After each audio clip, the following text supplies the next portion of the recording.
Hello friends, मैं Shivraj Aditya and I welcome every one of you to my channel. Okay, so आज के session में हम लोग 7 शॉर्ट्स जो पार्ट सीरीज चल रहा है उसका पार्ट 12 देखने जा रहे हैं। तो हम लोग 7 बेहतरीन क्वेश्चंस देखेंगे जो डिफरेंट डिफरेंट चैप्टर से मैंने लिए गए हैं। बहुत ही इंटरेस्टिंग है। तो आई होप आपको ये वाला सीरीज समझ में आ रहा होगा एंड आपका जो एरिथमेटिक वाला सेक्शन है वो डेवलप हो रहा है धीरे धीरे। ओके, और बेसिक्स पे काम करते रहिए और प्रोसेस पे फोकस कीजिए, ठीक है? रिजल्ट अपने आप आएगा। Okay, so with this note let's begin. तो this is the first question of today's session. तो क्वेश्चन क्या बोल रहा है? How many pairs m comma n of positive integers, ठीक है? हमने लास्ट सेशन में भी देखा था, जो 7 शॉर्ट्स का जो पार्ट 11 था उसमें भी देखा था हमने कि पॉजिटिव इंटीजर्स रिलेटेड एक दो क्वेश्चंस थे जिसमें यही वाला बहुत ही एक इंपॉर्टेंट रोल प्ले कर रहा था। Okay, satisfy the equation satisfy the equation। तो सेट क्या बोल रहा है यहाँ पे? M square plus 105 equals to n square. Okay, तो हम लोग इसको लिख सकते हैं 105 equals to n square minus m square और a square minus b square. इसको हम लोग इस फॉर्मूले के हिसाब से ब्रेक कर सकते हैं into n minus m. Okay, तो यहाँ पे इन दोनों का मल्टीप्लिकेशन होगा, ठीक है? n plus m and n minus m. तो यहाँ पे दिख ही रहा है कि पॉजिटिव इंटीजर्स है और तो यहाँ पे n will be greater than m। तो 105 को हम लोग कैसे ब्रेक कर सकते हैं? 3 into 35 and 35 further can be break into 5 और 7, ठीक है? तो ये 3 फैक्टर्स हो सकते हैं, है ना? ये 3 फैक्टर्स हो सकते हैं। तो अगर मैं बोलूँ किस तरह से ब्रेक किया जा सकता है, like we can say 3 into 35 लिखा जा सकता है। 3 इंटू 35 लिखा जा सकता है क्या? नहीं, गलत है। देखो, n प्लस एम 3 कैसे होगा और n माइनस एम 35 कैसे होगा? यहाँ पे सारे तो पॉजिटिव इंटीजर्स है। ऐसा नहीं कि m खुद माइनस में है तो माइनस माइनस प्लस बन रहा है। तो इस तरह से लिखना गलत है। 35 इंटू 3, ठीक है, ये लिख सकते हैं हम लोग। ओके, तो मैंने 5 और 7 को मर्ज किया और 3 को अलग छोड़ा। लेट्स मर्ज 3 एंड 5, तो 15 into 7। Okay, let's merge 3 and 7, तो 21 इंटू 5।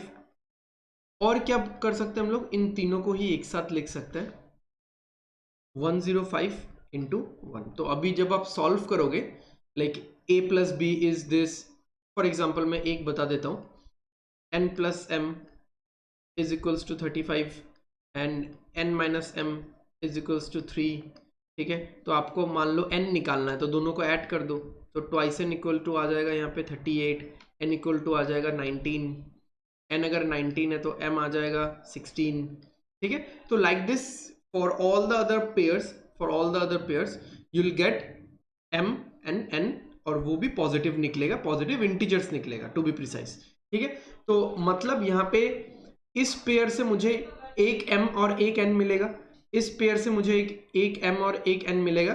तो likewise how many pairs of m comma n मुझे मिलने वाला है? 4 पेयर्स, ठीक है? 4 जोड़ियां मिलने वाली है। ओके, तो this is the first question. तो let's move to the second question. Okay, a train traveled a train traveled one third of its usual speed, ठीक है? आगे क्या बोल रहा है? And hence reach the destination 30 minutes after the scheduled time. तो यहाँ पे देखो, हमने रेशियो में पढ़ा हुआ है, जैसे डिस्टेंस तो कांस्टेंट है इस क्वेश्चन में, ठीक है? डिस्टेंस कांस्टेंट है, तो यानी एक उसका सोर्स है और एक डेस्टिनेशन है। तो सोर्स से डेस्टिनेशन तक वो अगर अपने नॉर्मल यूजुअल स्पीड से जाता है तो टाइम में पहुंच जाता है, क्योंकि वो train travelled at 1/3 of its usual speed, ठीक है? तो 1/3 ऑफ यूजुअल स्पीड में थोड़ा सा डिटेलिंग में जा रहा हूँ, हाँ, थोड़ा सा मैं डिटेलिंग में जा रहा हूँ, कुछ लोगों को समझने में अगर प्रॉब्लम है, ऑल्दो बेसिक्स इतना पता होना चाहिए। ओके, तो 1/3 ऑफ यूजुअल स्पीड, तो ऑफ मतलब मल्टीप्लाई है, तो यूजुअल स्पीड को मैंने 3 मान लिया, तो 3 कैंसिल हो जाएगा, तो अभी वाला स्पीड कितना है? 1 है। तो यानी मैं ऐसा लिख सकता हूँ, speed usual is to speed new जो ये रेशियो होगा वो रेशियो कितना होगा 3:1 का। ओके, तो जो time usual is to time new, उसका रेशियो कितना होगा 1:3 होगा। हम सबको पता है जब डिस्टेंस कांस्टेंट होता है तो स्पीड और टाइम का रेशियो चेंज हो जाता है, ठीक है, रेसिप्रोकल होता है एक दूसरे का। Okay, on its return journey the train initially traveled at its usual speed for 5 minutes। Okay, इसमें बाद में आते हैं तो हम लोग क्या ये वाला देख लेते हैं। 30 मिनट्स देरी से पहुंचता है अपने शेड्यूल टाइम से। तो यहाँ पे देखो यूजुअल टाइम क्या है 1 यूनिट 1 रेशियो, ठीक है। न्यू टाइम क्या है 3 रेशियोज। कितना देरी होता है 2 रेशियोज लेट होता है। And this 2 ratios is corresponding to 30। इसका ओरिजिनल वैल्यू क्या है 30 minutes as given by the examiner. तो 1 मतलब कितना होगा 15 मिनट्स, यानी सोर्स से डेस्टिनेशन या डेस्टिनेशन से सोर्स जो भी हो, ठीक है, ऑनगोइंग जर्नी हो या रिटर्न जर्नी हो, उस ट्रेन को 15 मिनट लगता है अगर वो अपने यूजुअल नॉर्मल स्पीड से ट्रेवल करता है तो, ठीक है। और इस बार कितना लगा, इस बार 45 मिनट्स लग रहे हैं, ठीक है। चलो वो तो निकालने नहीं दिया था। अभी आते हैं मेन फंडे पे। अभी रिटर्न जर्नी है, ठीक है, वो रिटर्न कर रहा है ट्रेन। तो ए बी, अब बी से उसको ए तक जाना है। Okay, the train initially travelled at its usual speed for 5 minutes. अब यहाँ पे देखो, अगर मैं इस टोटल डिस्टेंस को डी मानता हूं, मुझे पता है 15 मिनट अगर उस ट्रेन ने ट्रेवल किया तब वो ये पूरा डी कवर कर लेगा। 15 मिनट में वो पूरा सोर्स से डेस्टिनेशन तक पहुंच जाता है, पूरा डिस्टेंस कवर कर लेता है। तो 15 मिनट में अगर पूरा डी कवर कर लेगा तो 5 मिनट में कितना ट्रेवल करेगा। 15 मिनट का कितना भाग है 5 मिनट, 1/3 है ना। 15 को 3 से डिवाइड करेंगे तो 5 मिनट आएगा। ओके, तो 15 मिनट्स का 1/3 है 5 मिनट, तो 5 मिनट में वो कितना ट्रेवल करेगा d/3। तो इस d/3 को ट्रेवल करने में 5 मिनट लगा। Okay, but then stopped for 4 minutes for an emergency. तो उसके बाद वो चला ही नहीं, यहां पे 4 मिनट्स वेस्ट हो गया, ठीक है, फॉर स्टॉपेज टाइम, कुछ इमरजेंसी आ गया था। Okay, the percentage by which the train must now increase its speed so as to reach the destination at the scheduled time। Okay, यानी ट्रेन का जो अभी अभी अभी क्या स्पीड चल रहा है ट्रेन का, अभी तो यूजुअल स्पीड चल रहा है। अब बोला कितने यूजुअल स्पीड से कितना परसेंट उसको अपना स्पीड बढ़ाना पड़ेगा, कितना परसेंट बढ़ाना पड़ेगा सो दैट वो टाइम में पहुंच जाए। ओके, तो इसको निकालने का ना दो तरीका है, एक तो आप speed equal to distance by time उससे निकाल सकते हो, ठीक है। तो मैं पहले नॉर्मल तरीके से सिंपली मैं बताता हूँ। जैसे मान लो अभी मैं क्या करता हूँ, यूजुअल स्पीड और स्पीड न्यू तो नहीं बोलूँगा, स्पीड फास्टर, इन दोनों का रेशियो निकाल लेता हूँ। इन दोनों का रेशियो कैसे निकलेगा, देखो 5 मिनट और अच्छा यूजुअल स्पीड क्या है, usual speed distance by time, distance है d/3 और टाइम है 5, ये यूजुअल स्पीड हो गया। फास्टर स्पीड क्या है, फास्टर स्पीड डिस्टेंस कितना बचा हुआ है, डिस्टेंस बचा हुआ है 2d/3 और टाइम कितना बचा हुआ है, देखो 5 मिनट तो ट्रेवल कर लिया, 4 मिनट वेस्ट हो गया, 9 मिनट चला गया, है 15 मिनट, हमारे पास 15 मिनट है ना। Destination at the schedule time to so as to, कितना वो स्पीड बढ़ाएगा so as to reach the destination at the schedule time, यानी 15 मिनट में ही पहुंचना है। तो और बचा हुआ है इसके पास 6 मिनट, है ना, और बचा हुआ है इसके पास 6 मिनट। तो निकाल लेते हैं हम लोग रेशियो, ठीक है। तो यहाँ पे देखो कैंसिल करो, d/3, ये d/3 पूरा चला जाएगा, ये 2 से जाएगा, ये 3, ठीक है, ये इधर क्रॉस मल्टीप्लाई होगा, ये इधर क्रॉस मल्टीप्लाई होगा, तो ये आ जा रहा है 3:5। तो यूजुअल स्पीड और फास्टर स्पीड का जो रेशियो है वो 3:5 है। तो फास्टर स्पीड कितना ज़्यादा है, जब भी परसेंटेज कितना परसेंटेज ज़्यादा या कम बोलेगा, ठीक है, कितना परसेंट से बढ़ाना पड़ रहा है, बढ़ाना घटाना ये वाला आएगा। कितना परसेंटेज पूछेगा तो वो अलग बात है, जब भी पूछेगा कितना परसेंटेज बढ़ाना है घटाना है तब रेशियो निकालो। ओके, तो 2 यूनिट इंक्रीज करना पड़ रहा है अपॉन 3 इंटू 100, तो ये कितना होता है 66.66, ठीक है। So this is your answer. Okay, अब इस चीज को और एक तरीके से कैसे सोचा जा सकता है, अगर ये 4 मिनट वेस्ट नहीं होता, अगर ये 4 मिनट वेस्ट नहीं होता तो उसके पास ये वाला डिस्टेंस ट्रेवल करने के लिए कितना टाइम था? देखो 5 मिनट वो ट्रेवल कर लिया है, ठीक है, 5 मिनट वो ट्रेवल कर लिया है, तो वो अपने नॉर्मल स्पीड से, वो अपने नॉर्मल स्पीड से 10 मिनट होता उसके पास, 10 मिनट में वो ट्रेवल कर लेता। अब क्योंकि ये 4 मिनट वेस्ट हो गया है, ये 10 मिनट वाला डिस्टेंस उसको 6 मिनट में कवर करना पड़ रहा है। 10 मिनट वाला डिस्टेंस उसको 6 मिनट में कवर करना पड़ रहा है, ठीक है। तो यूजुअल टाइम वाज, ठीक है, usual time was this for the extra distance, जो एक्स्ट्रा डिस्टेंस है ना 2d/3, उसको कवर करने के लिए यूजुअल टाइम कितना था हमारे पास? 10 मिनट। अब जो टाइम है, ठीक है, अब मैं इसको क्या लिखूं? फास्टर लिख लो क्या? टाइम फास्टर तो दिख नहीं रहा, ठीक है, मैं ऐसे ही लिख लेता हूं न्यू, ठीक है, इसको इसके साथ कंपेयर मत करो, इसके साथ कंपेयर मत करो, ओके न्यू। तो अब अगर मैं इसका रेशियो निकालूं,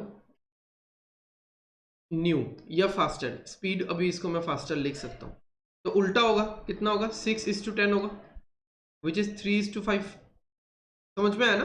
मतलब what I am trying to say, कि अगर ये एक्सीडेंट नहीं होता तब वो ट्रेन अपने नॉर्मल स्पीड से चलता और उसके पास 10 मिनट होता ये 2d/3 कवर करने के लिए, बट क्योंकि एक्सीडेंट हो गया या इमरजेंसी आ गया ना, कुछ भी इमरजेंसी आ गया, कुछ भी प्रॉब्लम हो गया, 4 मिनट खराब हो गया, तो अब बस 6 ही मिनट है, तो ये 2d/3 अगर कुछ नहीं होता तो वो 10 मिनट में कवर करता। अब क्योंकि कुछ एक इमरजेंसी हो गया है, अब ये 2d/3 जो डिस्टेंस बचा हुआ है वो उसको 6 मिनट में कवर करना पड़ रहा है, ठीक है, अदरवाइज उसके पास 10 मिनट होता है ये कवर करने के लिए, ठीक है। समझ में आ रहा है? I am again saying this particular sentence, I am again saying this, कि ये जो 2d/3 वाला पोर्शन है, एक्स्ट्रा पोर्शन है, जो रिमेनिंग पोर्शन है, अगर ट्रेन नॉर्मल सही सलामत चल रहा होता तो 10 मिनट होता उस ट्रेन के पास ये 2d/3 कवर करने के लिए, बट क्योंकि अभी कुछ दिक्कत आ गया था, 4 मिनट खराब हो गया, तो अब ये 2d/3 कवर करने के लिए ट्रेन के पास बस 6 मिनट ही है, ठीक है। तो वही मैंने साइड में लिखा एंड उससे फिर से 3:5 रेशियो आ रहा है। Got it? ओके, तो यहाँ पे इज नियरेस्ट टू पूछा था हमको, नियरेस्ट टू पूछा था, इसलिए एग्जैक्ट आंसर नहीं है यहाँ पे, 66.67% होगा, ठीक है। Okay, so let's move to the next question. Okay, so the number of distinct real roots of the equation, तो let's say x plus 1/x, बहुत ही सिंपल है ये, इक्वल्स टू y। अच्छा, ये आप लोगों को पता होना चाहिए, ठीक है, दिस इज मैंडेटरी, कि जब भी कोई एक एक्सप्रेशन ऐसा होता है x plus 1/x, जब इस फॉर्मेट में होता है, तो जो y होगा दिस विल बी ग्रेटर और इक्वल टू 2, और जो y होगा दिस विल बी लेसर और इक्वल टू -2, ठीक है, ये पता होना चाहिए, this is taken for granted. तो y² - 3y + 2 = 0, तो इसको हम लोग ब्रेक कर सकते हैं, y - 2 इंटू y - 1, ठीक है, तो इधर y - 2 = 0, उससे हमको पता चलेगा कि y = 2 है, और y - 1 = 0, उससे हमको पता चलेगा कि y = 1 है। Now this is not applicable, this is not applicable, y = ये हो नहीं सकता, मैंने पहले बता दिया। अच्छा, अब जब y = 2 हो रहा है, अब जब y = 2 हो रहा है तो एक ही सोल्यूशन निकलेगा ना, y = 2 बस एक ही केस में हो सकता है, ये 2 एक ही केस में हो सकता है जब ये x1 हो, ठीक है। तो we have only one, the number of distinct real roots of the equation बोला है, वन डिस्टिंक्ट रियल रूट, ठीक है, एक ही आएगा इसमें, तो इसका आंसर है 1। ओके, नेक्स्ट, तो this is a question from the topic profit and loss, ठीक है, सिंपल सा क्वेश्चन है, sweet simple question. A person spent 50,000 to purchase desktop computer and a laptop computer, ठीक है, तो डेस्कटॉप को मैं x मान लेता हूँ, लैपटॉप को मैं y मान लेता हूँ, ठीक है, और कितने में खरीदा? 50,000 में खरीदा, परचेज बोला है यहाँ पे। He sold the desktop at 20% profit, तो 20% of x, this is the profit जो डेस्कटॉप से मिला मुझे, ठीक है, x का वैल्यू मुझे नहीं पता, एंड क्या है, and the laptop at 10% loss, तो दिस इज द लॉस जो मुझे लैपटॉप बेचने पे मिला।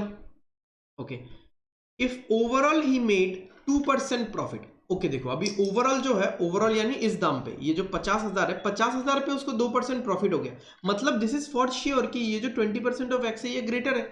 देखो प्रॉफिट हो रहा है और लॉस हो रहा है, बट दोनों को कुल मिला के ओवरऑल प्रॉफिट ही हो रहा है, मतलब जो प्रॉफिट वाला पोर्शन था वो ज्यादा था, है ना, प्रॉफिट वाला पोर्शन ज्यादा था।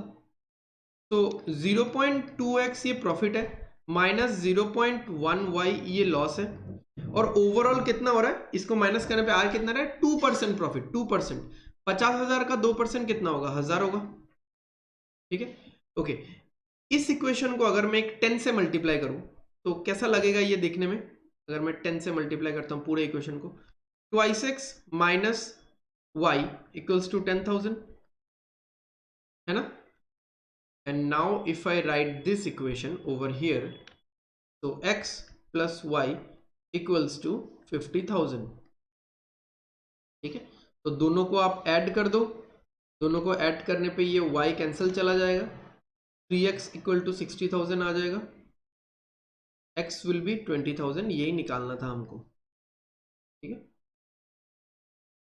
तो find the price of the, then the price in rupees of the desktop is, ठीक है, 20,000 है। गॉट इट, मैंने x डेस्कटॉप का लिया था और y लैपटॉप का लिया था। Okay, let's move to the next question. Let's move to the next question. Now this is a very interesting question, ठीक है, बहुत ही धांसू क्वेश्चन है ये। How many distinct positive integer valued solution? How many distinct positive integer valued solution exist to the equation this? X square minus 7x plus 11 to the power x square minus 3x plus 42. Okay, चलिए solve करते हैं इसको। Okay, तो equals to 1। तो अब मैं यहाँ पे x के कितने वैल्यूज यहाँ पे सपोर्ट करेंगे so that left hand side और राइट हैंड साइड बराबर हो जाए, यानी 1 आ जाए। तो आपको ना सिचुएशंस सोचना पड़ेगा, ठीक है, डिफरेंट सिचुएशन। तो #1 मैं सिचुएशंस को पहले आइसोलेट करता हूँ, अलग अलग स्पेसिफिक सिचुएशंस देखते हैं। जैसे एक सिचुएशन ऐसा हम लोग सोच सकते हैं कि कोई भी पॉजिटिव इंटीजर है, ठीक है, कोई भी पॉजिटिव इंटीजर है, टू दी पावर अगर 0 होता है तो आंसर 1 आ सकता है। मुझे 1 लाना है, हाँ, इधर, उसके लिए मैं डिफरेंट तरीके सोच रहा हूँ, तो आंसर 1 आ सकता है, ठीक है। इसका मतलब मुझे इस पे काम करने की जरूरत नहीं है, x square minus 7x plus 1 इस प्लस 11, इस पे मुझे काम करने की जरूरत नहीं है। बस मैं जो पावर में जो एक्सप्रेशन है उसको मैं 0 बनाऊंगा। तो चलो ये वाला करते हैं। तो x square minus 13x plus 42, बहुत ही सिंपल क्वाड्रेटिक इक्वेशन दिया है, इसको मुझे 0 बनाना है, तो ये 1 आ जाएगा। तो x minus 6 and x minus 7 equals to 0, ठीक है। तो x बिकम्स 6,7, ठीक है। और अगर आप 6 और 7 यहाँ पे प्लेस भी करोगे, यहाँ पे प्लेस भी करोगे, तो ये आएगा यहाँ पे, मतलब पॉजिटिव ही आएगा। 6 स्क्वायर इज 36 प्लस 11, ठीक है, 36 प्लस 11 47 आ रहा है, और 7 इंटू 6 42 आ रहा है। 7 स्क्वायर तो 49 आ ही रहा है, ठीक है, 49 और माइनस 7 इंटू 7 ये कैंसिल हो रहा है 11, ठीक है, पॉजिटिव आ ही रहा है। तो मुझे 2 वैल्यूज मिल गए, ठीक है, मुझे 2 वैल्यूज मिल गए। चलो नेक्स्ट, #2। और क्या तरीका हो सकता है कि राइट हैंड साइड में 1 आ जाए? और क्या तरीका हो सकता है? ये भी हो सकता है कि 1 अगर कहीं पे है, 1 अगर कहीं पे है, उसके पावर में मैं कुछ भी प्लेस कर रहा हूं तो आंसर 1 आए, 1 आएगा, ठीक है, 1 के पावर में, ठीक है, समझ में आ रहा है ना।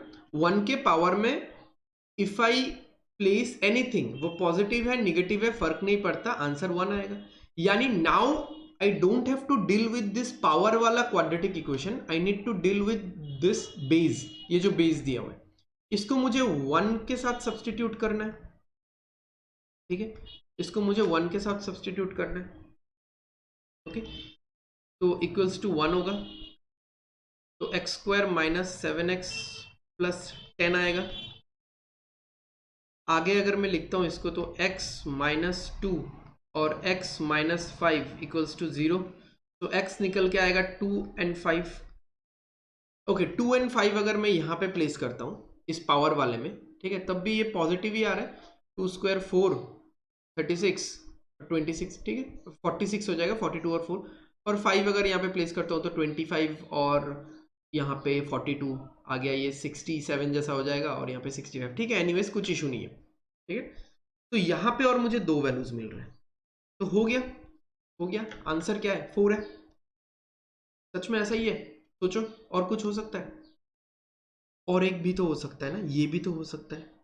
देखो, ये भी हो सकता है -1 के पावर में, यहाँ पे अभी हम कुछ भी नहीं बोल सकते, यहाँ पे अभी हम लोग स्पेसिफाई करेंगे इवन अगर है तब भी -1 आ सकता है।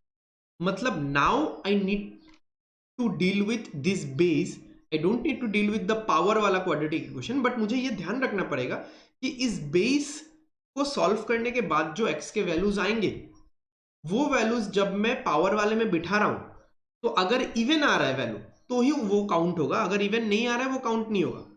Got it?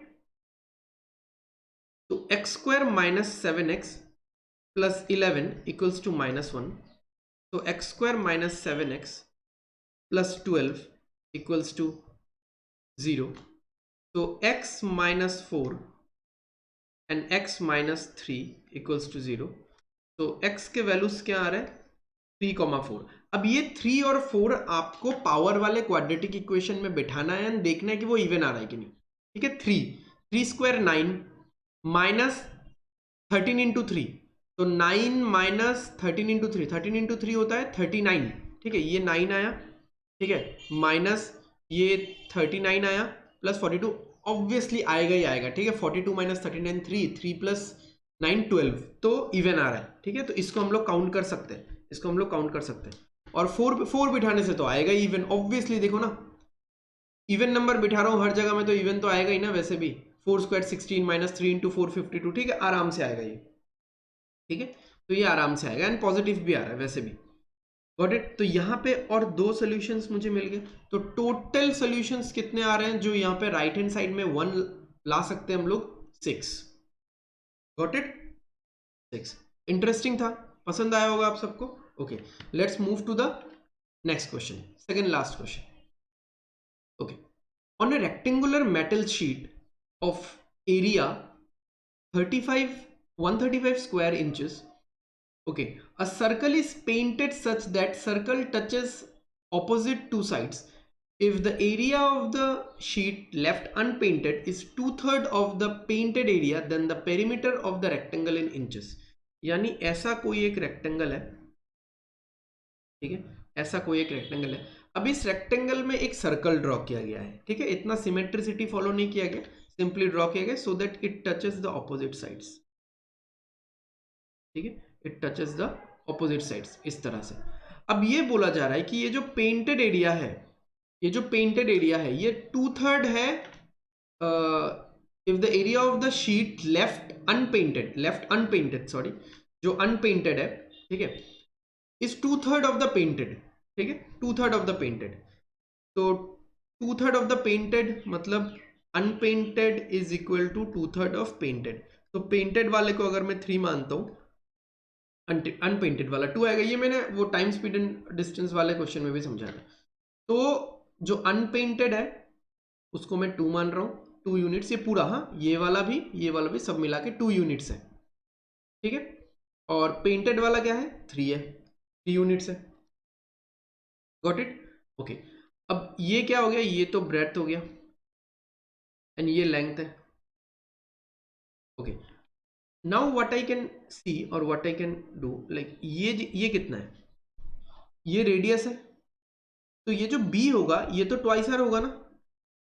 ये अगर रेडियस है तो b ट्वाइस आर होगा, दिख ही रहा है ये, ठीक है। ओके, ये लेंथ कितना होगा?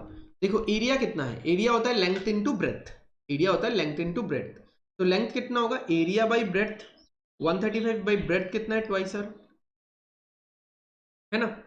ओके, अब यहां पे क्या बोला है? यहां पे हमको बोला है कि जो पेंटेड वाला एरिया है, पेंटेड वाला एरिया जो है वो पूरे का सॉरी, हाँ, मतलब यहां पे देखो पेंटेड वाला एरिया 3 यूनिट्स है, अनपेंटेड 2 यूनिट्स है, तो ओवरऑल शीट ओवरऑल शीट कितना यूनिट्स है? 5 यूनिट्स है,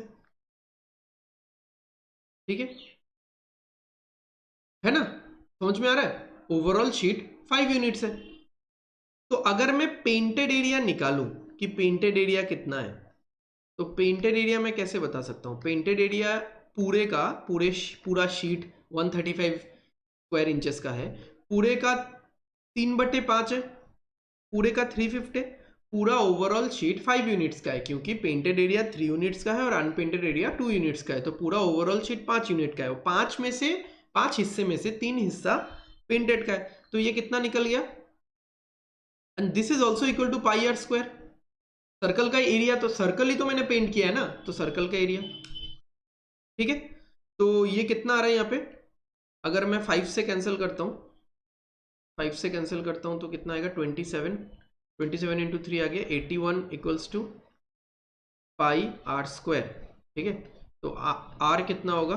81/पाई और उसके ऊपर रूट ओवर 81/पाई, यानी 9/√पाई, 9/√पाई, ठीक है। तो then perimeter of the rectangle, अच्छा ये तो आर आ गया, तो बी क्या आएगा? बी तो ट्वाइस आर है, तो 18/√पाई होगा। ओके, एल क्या आएगा? एल तो 135/ट्वाइस आर है, ठीक है, यानी 135/बी है ना, 135/ट्वाइस आर मतलब 18/√पाई, 18/√पाई। तो ये जो √पाई होगा ये ऊपर आ जाएगा, ठीक है। 18 से ये 2 से ये 9 से ये कट रहा है, 9 से कितनी बार जाएगा ये? एक बार 15 बार जाएगा क्या? 15 बार जाएगा ना 9 से। तो फिर एल आ गया अपना, एल आ गया 15/2 और 15 के साथ √पाई। ओके, तो ये आ गया अपना एल और ये आ गया अपना बी। ओके, अब मुझे निकालना है पेरीमीटर, और पेरीमीटर क्या होता है? 2 इंटू एल प्लस बी, मतलब basically twice L plus twice B. तो एल को डबल कर दो, एल को 2 से मल्टीप्लाई कर दो, तो ये नीचे वाला 2 कट जाएगा, तो कितना आएगा? 15√पाई प्लस बी ट्वाइस बी को भी डबल कर दो, बी क्या है? 18/√पाई, उसको बना दो 36/√पाई। ओके, अभी यहाँ पे क्या किया गया है? उन्होंने √पाई कॉमन लिया है ना, तो कौन सा ऑप्शन आएगा? 3 कॉमन जा रहा है ना, 15, हाँ 3 तो कॉमन जाएगा और कुछ कॉमन जा नहीं सकता यहाँ पे। 3 कॉमन जाएगा, 3 कॉमन जाने से अंदर रहेगा 5 और यहाँ पे 12, हाँ सही है, पहला वाला ऑप्शन आ रहा है मेरे ख्याल से। √पाई अगर हम लोग कॉमन ले लेंगे तो यहाँ पे 5 रह जाएगा, और क्योंकि यहाँ पे 36 के साथ √पाई था नहीं, तो मैं यहाँ पे एक √पाई मल्टीप्लाई कर दूंगा, यहाँ पे एक √पाई लगा दूंगा, ये √पाई कॉमन चला गया, तो नीचे यहाँ पे पाई आ जाएगा, है ना। ये वाला एडजस्टमेंट हम लोग कर सकते हैं, तो 12/पाई आ जाएगा। आप करके देख सकते हो इसको, अगर आप ब्रेक करोगे, देखो 3 पाई, इसको मैं यहाँ से समझाता हूँ। 3√पाई है, 3√पाई इंटू 5 क्या हो गया? 15√पाई, देखो 15√पाई है, ओके। यहाँ पे 3 इंटू 12 36 हो गया, 36 है। अब √पाई और नीचे पाई है, तो √पाई पाई को काटेगा, डिनोमिनेटर में एक √पाई आ जाएगा, ठीक है, समझ में आ रहा है? तो this will be our answer, ये हमारा आंसर है। Got it? तो moving to the last question आज के सेशन का, ठीक है। चलो ये भी इंटरेस्टिंग था, अच्छा सा, okay. An alloy is prepared by mixing metals A, B, C in the proportion 3:4:7 by volume, ठीक है। तो बाय